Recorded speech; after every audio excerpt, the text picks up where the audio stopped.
Hey everybody, one of the Kill Team TYPHON reviews. This is part 2 of my Kill Team reviews for today on the new TYPHON box set. If you watched part 1, that was all about the NPOs and the cool solo and cooperative campaign missions that are in that book. Today we're taking a look at this is the sort of like titular faction. We've got the Raveners of High Fleet TYPHON, who are digging their way. They're effectively graboids, and if you know what a graboid is, then you're probably one of my people. You watched all the Tremors movies as a kid, some of the most important science fiction of all time. Fred Ward and Kevin Bacon, absolute treasures when it comes to early 90s horror movies. The Raveners Kill Team is made up of 5 miniatures you get in this box set, but only 5, and therefore you can only make the 4 specialists and the prime. You will need a second frame of these if you want to make the warriors. You're not losing too much if you lose the warriors. Their whole gimmick is just that they get to get lethal 5+ when they're fighting somebody who's wounded. So I do think that if you, and you can always just proxy and say it's a warrior, they're still a Ravener. Just say that whatever their special gear is not operated this game. So you do build them out of the box. Make sure that you're following the instructions to build the Fell Talon, Tremor Scythe, Venom Spitter, Wrecker, and Prime. And that means you do have all of the available options. You only get 1 of each anyway, so you might as well build all 5. Other than the warrior, of course, you can only include each one once. Faction rules. Now these guys are coming from underground, and that is their whole gimmick. They burrow, and only 2 of them start on the table. They have predatory instincts. During each friendly Ravener's operation, they can make 2 fight actions, so they're good at fighting. And each time they counteract, they can do so regardless of their order. Whenever they do, you can change its order first or change its order instead of performing an action. For the latter, it's still treated as having counteracted. So like if you have somebody who is engaging, they could go to conceal, which is super handy. And during that counteraction, if it doesn't perform a mission action, it can perform a free burrow action. So if you want to attack, you could burrow afterwards. And let's talk about burrow. Raveners will emerge from their tunnels to strike at unsuspecting victims. They'll disappear again before their foe can properly react. They're graboids. They're tremors. When setting up a Ravener kill team before the battle, your first 2 operatives must be set up as normal. Each other friendly Ravener operative thereafter can be set up underground, placed to one side of the kill zone. In the fight phase, friendly Raveners objectives set up underground are activated and can counteract as normal. Whenever the operative is underground, it cannot perform any actions other than burrow. At the end of the battle, each friendly Ravener operative that's underground is incapacitated, so you have to be above ground at the end of the game. And then burrow, if this operative is underground, set it up on your tunnel in a location it can be placed. It's no longer underground and can't be in control range of enemy operatives. Until the end of the activation, it's -2 movement. Alternatively, instead of resolving the above action, if this operative in the kill zone and on your tunnel, remove it from the kill zone, it's now underground. So it can go through the tunnel markers and come up out of the tunnel markers, but you can't perform mission actions while doing it. And then faction rule tunnel. At the end of the setup operative step, place your tunnel marker numbered kill zone 0 on the kill zone floor. As a gambit on the first 4 turning points, you can place the next numbered tunnel marker. And you're gonna get all these, so you're gonna wanna make sure you have them. And that's these little guys right here. So 1, 2, 3, right? So you're gonna have 0, no wait, where is it? So 0, and then 1, 2, 3, 4, and you're gonna place them down. Once you've placed 5 tunnel markers, don't place any more if your battle lasts more than 4 turns. Your tunnel markers in the area between them sequentially numbered, so basically you have to go between 0 and 1, 1 and 2, 2 and 3, you can't jump from 0 to 2, are the places where your guys can move through and then be set up near. In a kill zone that uses hazardous rules for the purpose of restricted movement, part of a tunnel marker that's touching a hazardous area is treated as hazardous area. So like you can't, they're flooded basically by the water. In this example, tunnel A is your tunnel and it's on the area between tunnels 0 and 1. Operative B is also in your tunnel as it's touching one of your tunnel markers. Operative A, so basically it's touching the line in between the 2 of them, so it's on a tunnel. Which means you could burrow down into that tunnel and leave when you make the burrow action. So basically, the space in between those things is where your tunnels are, and that's where you get to make your burrow actions and come up and go down. So interesting faction rules. Obviously, they're super like mobile and also hidey, but it's a small team. And it's a small team for a reason. It's a small team because you only have 5 guys. They do have some interesting faction equipment, which we'll talk about after, but let's talk about their core stat line. 3 APL, so Space Marine Dangerous, 7-inch move, 5+ save, 21 wounds on the prime, 20 on everybody else. Tailblade, they all have a silent gun, a 3-inch silent gun. So when you're concealing, you can still kind of attack people with this like little mini bolter because it's rending and silent. 4 attacks, 3+, 3/4 damage. And then Scything Talons and Rending Claws, this is their standard attack. The warrior has this too. 5 attacks, 3+, 4/5 rending. So Pretty dangerous, like no AP, but pretty dangerous if they hit you. And they can make 2 fight actions per turn, and they have 3 APL. The Prime has his crest. Your opponent basically is -1 to its APL for controlling objectives if they're within 3 of him. They have to spend additional AP to pick up markers, and they cannot reroll attack or defense dice because he's just like screaming psychically at them with the crest. And he has a strategic gambit called Synaptic Link. If you roll a d6 during your turn, and it's higher than the turn number, you get a CP. Equal, nothing happens, unless take damage equal to the result of the dice roll. So you're basically telepathically communing with the hive mind, but it gets harder the longer the game goes on. So as your leader, you gotta have him. The Venom Spitter, same core stat line, but he's got his Venom Bolt and Venom Blast.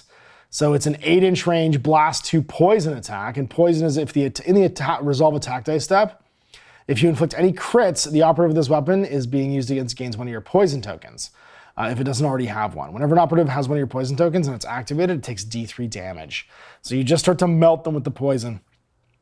And then you have a Distend Dorsal Sac, 1 AP action. Until this operative is shot with its Venom Bolt, or until it performs the Burrow action, all of its Venom Bolts have a 5+ weapon lethal rule. Have 1 out of their attack stat, and range 8 is removed. So you can shoot long range for an extra APL unless you burrow.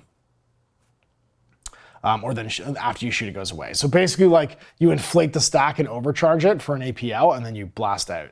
You only take 1 shot, so you can move, distend your dorsal sac, and then fire it like full range with your blast weapon if you want. The Tremor Scythe, see, they fit it in. They knew what they were doing. They knew they were making graboids. Same core weapons and stats. He's got Subterranean Ambush. Once per turning point, after an enemy operative performs an action in which it moves more than 2 inches and ends within 2 of a tunnel, if this operative is underground and it hasn't activated yet, it can interrupt the enemy's activation to do this roll. Basically, you burst out of the ground. If you do, activate or counteract with this operative as appropriate, but during its activation, counteract it must fight against or shoot against that enemy operative, and cannot do so against any other enemy operative until it does. If this isn't possible, its activation is canceled. After completing the operative's activation, continue this enemy operative's activation counteract if possible. And then Hypersensory Hunter, this operative can perform its charge action while it has a conceal order if it's performed the burrow action during the same activation or counteraction. So you can arrive with burrow, charge while concealed, and then still fight. Yeah, very cool. And it's because he's got his little tendrils, his little weirdo tendrils. The Fell Talon, this guy's got a Toxic Gland and Toxic Scythe. He has lethal 5+ and Silent and Poison that you can spit with. Same poison rule, and then Toxic Lunge. Select 1 enemy operative within 2 inches. Alternatively, if the operative's underground, select 1 enemy operative on your tunnel. Inflict D3+2 damage on that operative, and it gains 1 of your poison tokens. But you can't perform this while underground. Or sorry, this operative can perform this action while underground and takes precedence over the normal burrow rolls. So basically you stab out of the ground even though you're under there. And the Wrecker, he's got a reinforced carapace and a bone mace. His pincers are a bone mace instead, so he's got piercing 1 on his tail attack. And he takes 1 less damage from normal and crit damage of 4 or more. He's got Crush whenever you strike, and you and your opponent roll off, adding 1 to the result if the opponent, if this operative is being used against a thing with wound set of 9 or less. If you win, inflict additional damage on the operative equal to the difference between the dice results, to a maximum of 3. So basically, when you damage somebody, you keep like squeezing them, and the smaller they are, the less wounds they have, the easier it is for you to do it. And your Warrior, Instinctive Behavior, he wounded people that fell back, he gets lethal 5+ against with his weapons. So, pretty dangerous. Not a lot of save though. 5+ save, no built-in healing. So yeah, you're gonna have to hit fast and hit hard. You do have some equipment options though. A Chromatospore Camouflage. Whenever an operative is shooting a friendly Ravener operative, you can retain any cover saves. You retain additional save. Acid Blood. Whenever you take fighting or retaliating, whenever an attack dice inflicts damage on you, roll a d6 on a 5+, take a damage on the enemy operative. Whenever a friendly Ravener operative is activated, it regains D3 lost wounds. Yeah, we're taking Metamorphic Flush every single time. Like I said, no healing except for this. And then Heightened Senses, once per battle, when rolling off to decide the initiative, if a friendly Ravener operative is underground and your enemy operative is within 5 inches of your tunnel, you can reroll your dice. So yeah, because you can hear them moving around the ground. So yeah, that one's maybe something else, but definitely metamorphic flesh, probably acid blood. I would say double camouflage is pretty important too. So I'm thinking those four are relatively common. And that's it. Not a super complicated warband except for the tunneling rules, right? Your tunneling is going to be the big thing that is going to be the deciding factor, probably positioning wise. Let's talk about some strats. All right, so the first one, strategic, death from below. Whenever a friendly Raven operative is fighting, if it performed the burrow action during that activation, it has balanced. If it's on a tunnel, it has ceaseless. So you want to fight around your tunnels.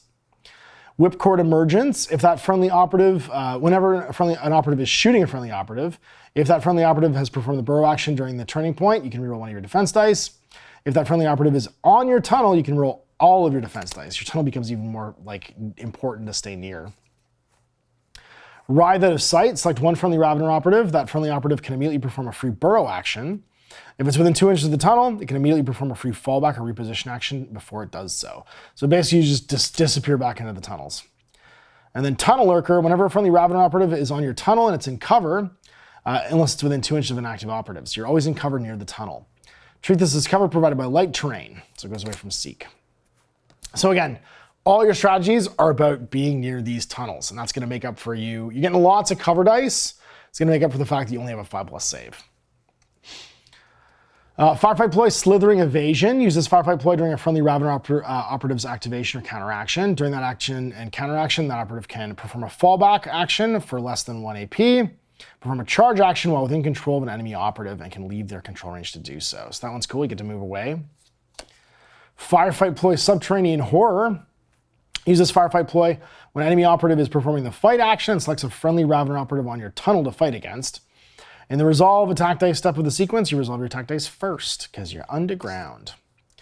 Burrowing Strike uses Firefight Ploy when a friendly Ravener operative performs the burrow action before that operative is removed from the tunnel, or after setting it up on your tunnel, inflict D3+1 damage on every enemy operative within control range. You cannot use this ploy in the strategy phase or during a Fell Talon operations activation where it made a toxic lunge. So no stabbing from below and doing it. And then Death Frenzy. Use this when a Ravener is killed. Before the operative is removed from the kill zone, inflict D3 damage on every enemy operative in its control range. If they're a Venom Spitter that's currently in the effects of Distend Dorsal Sac, inflict 2d3 instead, so you can explode. So you could distend your Dorsal Stack, run in, know you're gonna die, and then explode and do 2d3 damage to everybody, which I think is hilarious. So yeah, this one's all about basically planning out and using your faction rules here, right? So having your tunnels and your burrowing, basically be moved around and moved out. Having that 5-inch line every single turn during the gambits. So it's going to start in your drop zone and touching a kill zone edge because you're coming onto the table, and then it's going to sort of zeke out. You get it 4 more times, so that means that grand total, the length of it, you'd probably actually want it to be not zigzagging, I don't think, depending upon the deployments. If you're width-wise, you might want to zigzag back and forth because then you get more of the table nearby it. But if you're going lengthwise, you probably just want to go straight ahead with it.